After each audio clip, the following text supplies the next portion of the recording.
Grabe yung revelation ng Lord sa akin.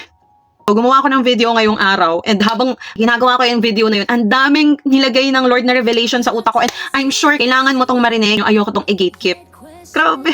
Mas pinaintindi ng Panginoon sa akin ngayon kung ano ba talaga yung ibig sabihin ng faith. We walk by faith, not by sight.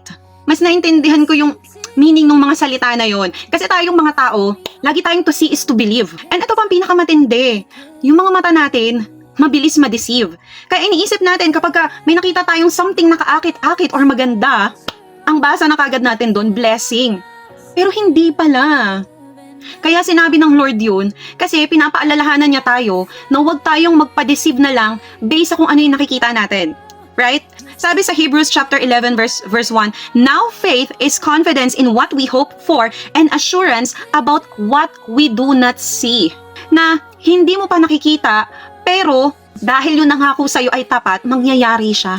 Yung mind natin, yung imagination natin, limited lang.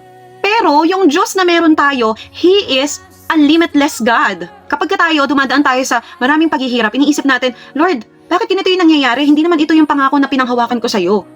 Malayong-malayo na to dun sa pinagpipray ko, bakit ganito? Naalala ko, nung time na sumakay kami ng airplane, na nandun na kami sa Alapaap. Wow! Ang ganda! Grabe! Ano mo yung pinaalala sa akin ng Lord doon? Yung nai-imagine mo, yung nakikita mo lang, eto, kung ano yung nasa harapan mo. Pero ako, yung napipicture ko, is sobrang laki, sobrang ganda, sobrang lawak na higit pa dun sa imagination mo. Tinuturuan tayo ng Panginoon na kapag marami tayong mga pagsubok na nakikita na nasa harapan natin, it's our time to always look up. Pag nag-look up tayo dun sa Panginoon, dun natin makikita kung ano ba yung mga ways na kayang gawin ng Lord. Doon natin naaalala na ito yung pangako ng Lord sa akin, bakit ko pagdududahan? And ito yung pinakamatindi sa lahat. Ito kasi yung favorite verse ko na pinaalala niya sa akin ulit, guys. Sabi niya dito, 1 Corinthians chapter 3 verse 9, one of my favorite verse. No eye has seen, no ear has heard, and no mind has imagined what God has prepared for those who love Him. Hindi kayang makita ng ating paningin, hindi kayang maarok ng ating kaisipan yung mga bagay na inihanda ng Lord para sa atin. Yung bagay na yun, pinrepare na niya. Hindi tayo yung nag-aantay sa mga pangarap natin. Yung pangarap natin ang nag-aantay sa atin at atat na sa atin. Ang kailangan na lang natin is manampalataya at maniwala na magagawa siya ng Panginoon sa atin. May mga bagay tayo na dapat pagdaanan pero hindi natin pinagdadaanan yung mga bagay na yun dahil gusto lang tayo ng Lord na pahirapan. Hindi. Yung mga bagay na yun pinagdadaanan natin for a very special purpose.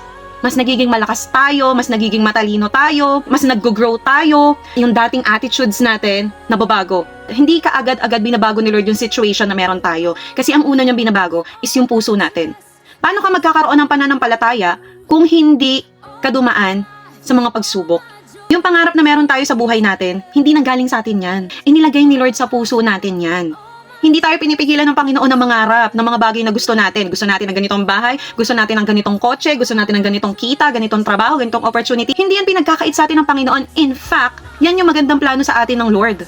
Pero ang sabi nga sa Proverbs 16, verses 1 to 3, itiwala mo kay Yahweh ang lahat ng iyong gagawin at magtatagumpay ka sa lahat mong layunin. Kailangan lang ng pagtitiwala para magkaroon ng totoong katagumpayan.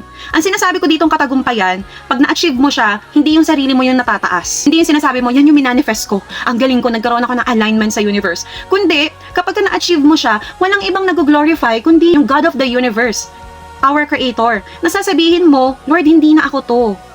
Ikaw na to. Pinakamaganda sa lahat.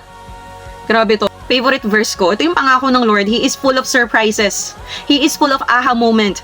Ephesians chapter 3 verse 20. God is able to do exceedingly abundantly above all that we ask or imagine, based on His power working within believers. Ganun siya ka-powerful.